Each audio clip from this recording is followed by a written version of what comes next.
episode Yeah, number, blah blah blah. and Right? no more in the video. I think it's just Yeah. So Okay. what episode number okay. is this? 21. Mo, like technically. Gotti. God. That was too funny. I didn't think anybody would fall for it. I was about to Yo, fall for it. Mo was busy scrolling. Mo Yup. was busy scrolling. He's like on Reddit. That's too funny. Man. All right. Yeah. So no, this has literally been the most interesting 2 weeks, I think, for a while. Like this whole year and like past year. I was just gonna say that. Yeah, Who there's is been this a lot of guy? things, but Who is this guy? Balaji? Yeah, who is this guy? I don't even know. Let's him. share the tweet. That tweet is like it went viral, I believe. so while Taran pulls that up, so Balaji essentially is I'm a pulling it up. Okay. engineer. I believe he's an engineer. Went to Stanford, I believe. Sold a couple companies. I think one of his companies was related to genetics or something like that. Sold it for like $200-300 million, and then he was the CTO of Coinbase for a while. And now I think he just does his own stuff and has written a book named Network State. I'm like 30% through. It's a really good book. I would recommend it so far. And so It sounds essentially, very he's like- it sounds very heavy. It sounds very dense. The book. it is dense. Okay. But Yeah, go on. he essentially is a huge proponent of Bitcoin and crypto in general. He always has been. But then he also is utilizing the base structure of what crypto can enable and is saying you can have your own states. And this is how you would build a country. And there's some real actions happening behind it.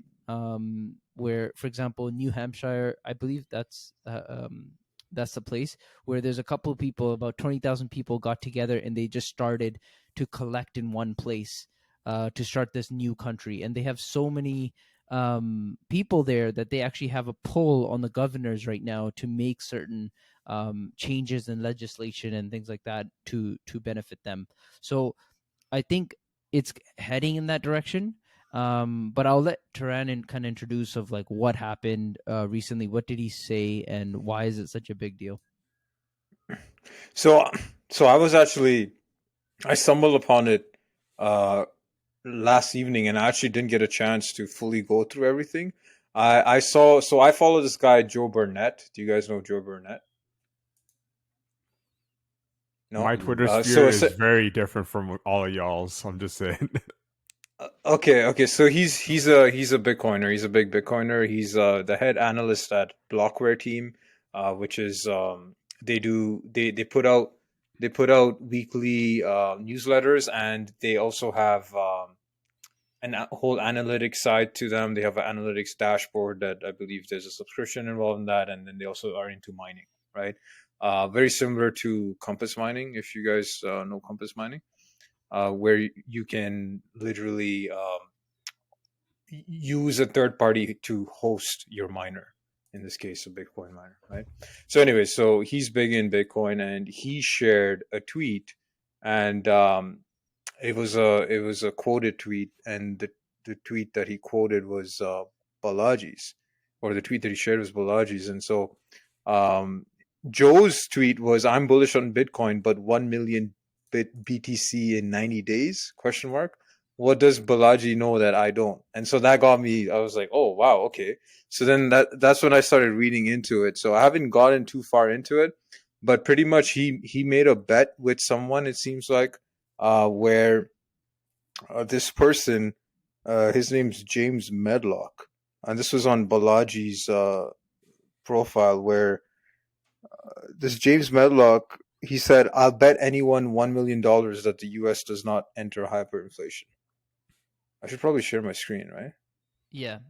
And so he basically was like, I'll bet you $1 million that it doesn't go into hyperinflation. And Balaji tweeted, I'll take you up on that bet. And then just explained how he'll do it. And he's like, what we'll do is you give $1 million in escrow, and I will opposite. He raises enough money to get 1 Bitcoin, and Balaji's like, I'll give you $1 million in USD, right? And they're gonna put it in That's escrow. right. And he's like, if you win, you get both. If I win, I get both. And my prediction is right there. So 40-1 odds. One Bitcoin is worth 26K right now, right? 90 days. And essentially what he's going to do is if he wins, that guy gets the $1 million and the Bitcoin that he raised, obviously. Otherwise, Balaji gets to take that Bitcoin off of him in escrow and also gets the $1 million, which is what he claims is now worthless at that point because it's been hyperinflated. Wait, What? so what you're Yeah, saying, dude, I don't know about that. What's been Cole, so you're hyperinflated? saying Balaji will win if Bitcoin reaches 1 million, correct? Just to Yeah, reiterate. yeah, Yeah. exactly. If you go Just want to down, make sure that's clear. Yep. if you scroll down, I think he lays out the terms of exactly the bet. Oh, Sorry, down. Oh, yeah. yeah. Okay, I see. No, this is him explaining it. Go down further. It might be another tweet where he basically says, Right here, where he's moving 2 million. Potentially, Or is you might this have it? to look. Go to his page. You might find the other tweet because he Right here, terms explains. of the bet. Terms of the bet. Yeah, there you go. Is this Where it? so if yeah, exactly. So Bitcoin is worth $1 million in 90 days, then I win. If it's worth less than $1 million in 90 days, then the counterparty gets 1 million in USD. That's the term. So That's it's crazy. a huge bet of like he seems very confident that this will happen. And No way. and so he explains why people are like, wait a minute, hyperinflation that quick can't happen. And then he goes on to explain all the scenarios where that's happened in the world. Where, for So example, look at in these one people place, taking up his bet. one person was like, "Will one country actually hyperinflated in 15 minutes or something," which is insane. So go Well, up. it's I just I think think it what, like happened the to dollar going really weak, Zimbabwe and Argentina. Oops. like the dollar Zimbabwe going and very weak, Argentina. very fast. sorry, you guys are both talking. So Ali and then Turan. Like the hyperinflation is like the dollar going very fast. It's like, why does he think it's going to a million? I still don't understand where the hyperinflation Yeah, is involved in this this. this is ridiculous. Like, sure, I mean, you He maybe talks about it right here. Yeah, I don't So know, he dude. talks a little bit about that right here. I feel like this is more clout chasing than it is an actual like Yeah, reasoned bet. Like, could be. come on, like you're talking about when inflation was actually high. What, like the highest Bitcoin got to was like 82K or something, or 82K Canadian in the bull run last year. You're talking about 10 times that in 90 days. Nah, dude, that ain't happening. Like, if that's happening, you got bigger problems to worry about. Like, Yeah, and I but think that it's is I think exactly it's what a he's saying. marketing thing. It yeah, could it's be a definitely marketing thing. clout Yeah. chase, whatever. Really, I don't know. It That's a could be. big. I'm just throwing it out there. It's not consistent with his character. You know what I mean? Or Mm. sorry, I don't know him personally, obviously, but it's not consistent with his public character. He's never gone on to make these crazy claims, and then, but he usually backs it up, of like why he thinks a certain thing is, and he even in this case he explains why he thinks that this will happen, right? But if you think about what is happening, and this leads us to the SVB conversation. Those banks have huge venture capitalist kind of funds and deposits, as well as a lot of startups. Excuse me. And that failed. That's getting Biden said, okay, he's gonna basically help with that, right? Same with all these 2 or 3 other banks that have failed, and then they said, all right, we're gonna basically respect and the depositors and give that money. So they've essentially all the money that they kind of took out of the system, the Fed, they've just in a couple of days they've gone halfway back, apparently, right? Halfway back to the 2-3 years that they spent. In like 2 weeks they've gone back up to that same amount, halfway of that, just to bail out these banks. Whoa, I'm gonna stop you there. I have a very big pet peeve in calling bailing out the bank when investors in these banks are wiped out. There's no value in them. And I think I don't know if I'm going You're to bailing counter. out the depositors. Yeah, The exactly. depositors. Sorry. But I think that's not a bailout. That's doing the right thing. Like technically, did they go over the insurance limit of 250K? Yes, but there are provisions to say if a bank fails, you're gonna bail out. Like the insurance is gonna cover 250K, and then whatever assets the bank has, they will sell to make the depositors up to like that's what the Sure. depositors get. Sure, And sure, sure. the assets within Silicon Valley Bank were more than what was deposited. Right? They had more assets. They're not liquid. So like, But that's exactly the point, right? yeah, It's not saying that what the government is doing is wrong, because they are respecting the depositors. I get that. It's not the bank's money that they're giving back, it's the depositors' money that they're giving Yeah. back. But by doing that, you're basically saying, and I'm not saying they shouldn't do that, but the banks now have been essentially allowed to fail for sure, right? But it goes to kind of question that the bank was even allowed to even do that, to a point where they were put in a position where they couldn't give back the money of the depositors. Do you get what I'm saying? The whole point of a Mhm. bank's job is to make sure that they can at least give the deposits back, right? And Yeah. this has been a problem since like time, and that's Oh, why yeah. the Fed came to be, is because regional banks back in like 100 years, they would fail so quickly and bank runs used to happen and nobody could bail them out. And that's why the Fed was created, right? Because And of so fractional reserve banking. exactly. You So you now put in 1,000, and then they take that 1,000 and they Mhm. times 10, and they go lend that 1,000 times 10. So that's what 10,000, right? 10,000 that they lend, sorry, to someone else, and it's not real dollars. It's just created out of thin air just because of your deposit of $1,000. So, and Yeah. that creates a spiral, and you get into a situation like Silicon Valley Bank. And my point is, essentially, by doing this, they did a good job because they kept the depositors there, but they still printed money to do that. Mhm, mhm. And that's going to have an Yeah. effect, right? Yeah. So it's like they printed half of what they printed before, and now they're back to where they were in a couple of weeks rather than the couple of years it took. So I think that's what he's banking on, is that, listen, they're going very quickly to back to the way it was, and it took us a very long time to get back to the original state, and now we're back to square one. So what's going to happen? And so I think he's betting that this is going to be a trickle effect, and it has been. 2 or 3 banks have failed after that, and I think more are on the way, in my opinion. Yeah, I think the spook for the other banks was that like, okay, like, the depositors get money, but if we fail, we're actually screwed. Like they're not gonna help us. On the printing money part, I think I did see something about like them printing extra money, but I also think since the assets for Silicon Valley were all in like treasury holds, I feel like that might have balancing effect because it's literally they're buying their own debt back. But what was I gonna say?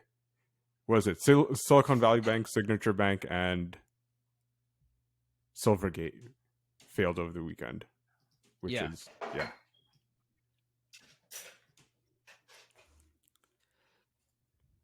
But it was from the perspective because like my company banks in one of the banks that failed over the last couple of days. It was an interesting time to see like a Slack message over the weekend going, "Hey guys, we need to quickly change our banking info so customers we can actually access those funds."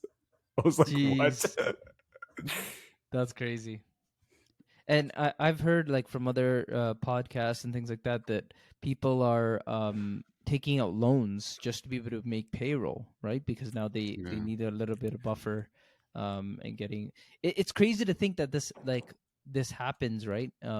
We never there's a lot of things in society I feel that happen, and we don't realize how it works until it fails, and then we're like, oh shit, like this is actually a fairly critical thing that is required in our society, right? And it's based off of just trust. Yeah. Right. It's crazy that it's this failure is like a regular bank run, and it started by one of the what is it, Peter Thiel and his like side text that like caused the panic. Like Silicon Valley Bank would have been actually probably fine if there wasn't like this all of a sudden mass panic to withdraw. Like it's crazy to think like they would have been able to weather the storm if people were less scared. Yeah. Yeah, but that's what happens, right? Yeah. That's what happens when you do things like that and it's public. Mm-hmm. It's interesting because it's like, I don't know, because I guess a lot of startups obviously had their money within Silicon Valley Bank, and Peter Thiel like literally tanking the a bank Yeah. that like serviced his companies throughout the years and be like, nah, fuck you guys, like I'm gonna take my money and run while I can. Yeah, I don't think he gives a shit. Yeah. But interesting couple of days. It was weird to see alongside all the banking stuff that USDC depegged. Actually now it's back to parity, which is nice. But if that and the banking fail, I think you would not, Balaji would not be tweeting that Bitcoin would be $1 million in 90 days. Yeah.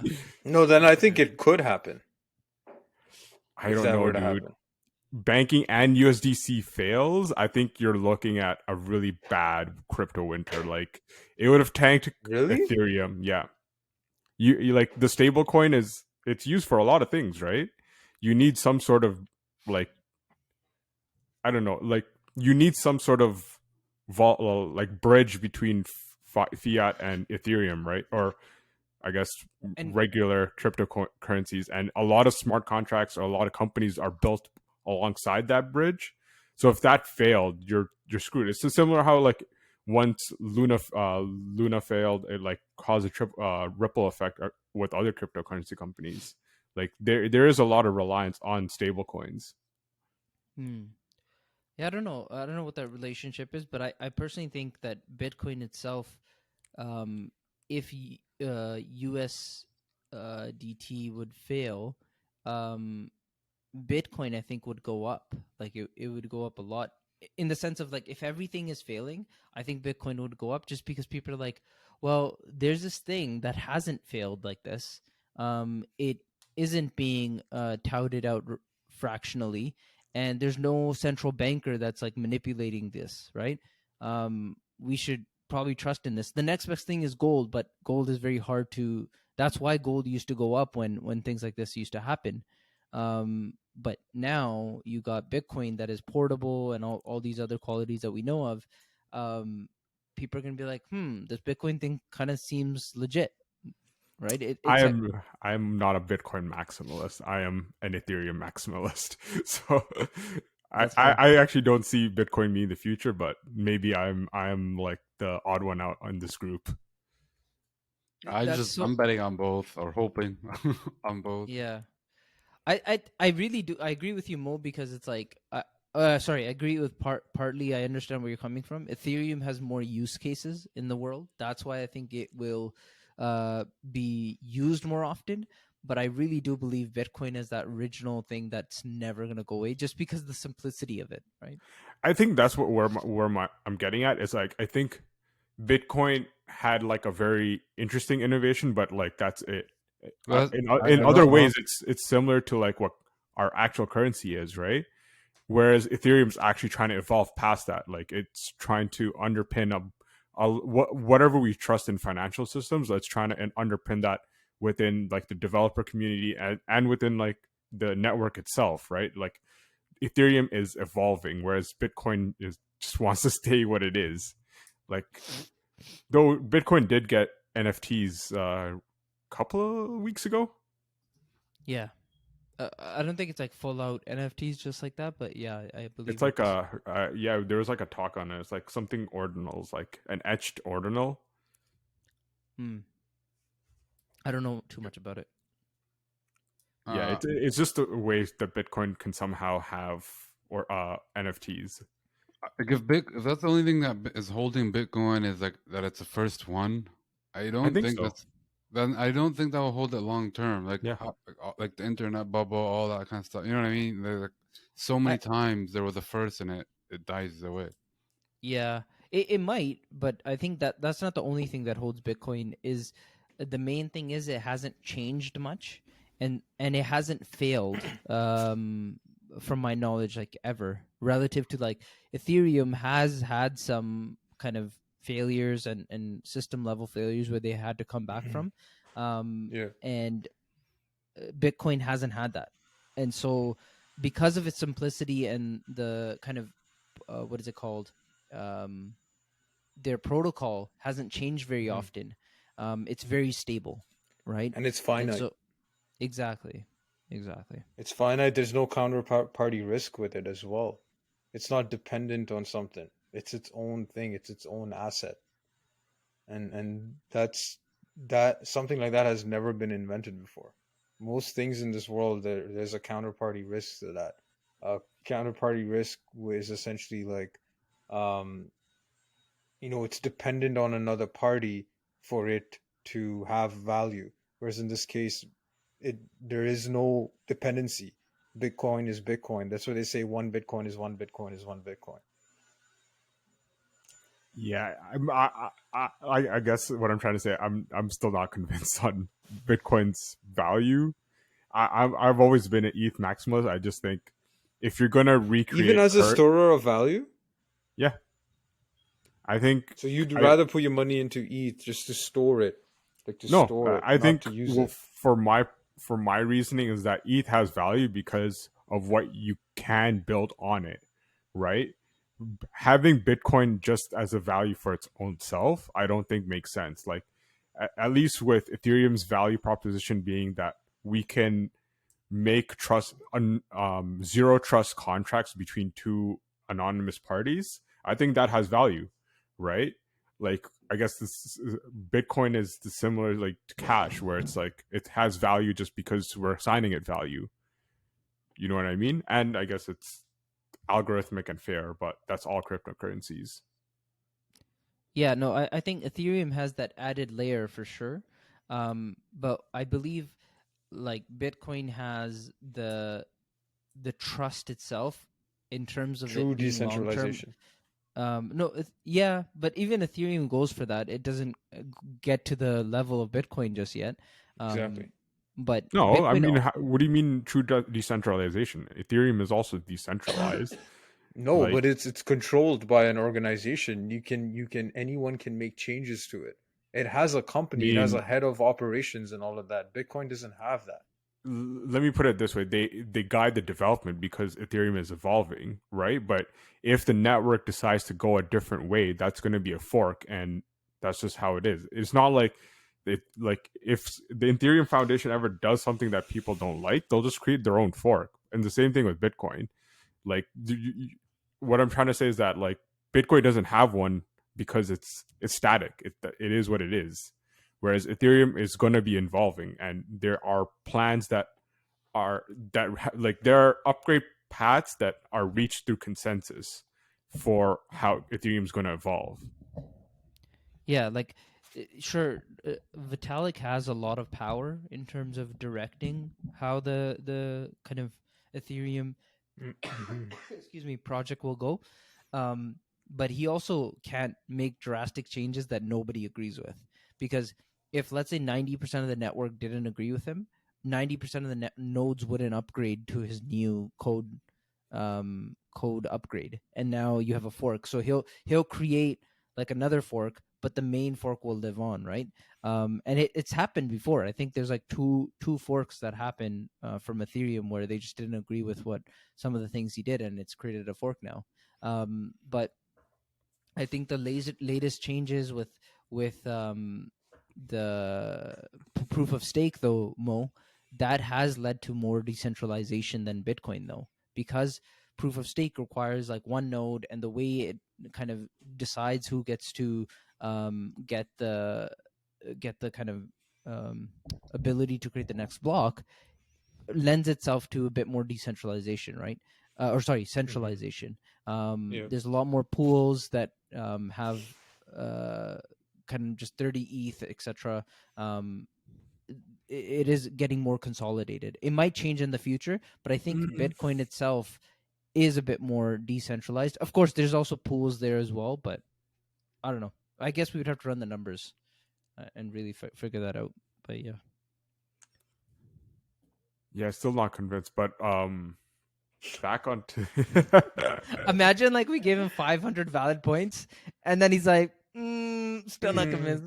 No, he I'm goes, just not. interesting.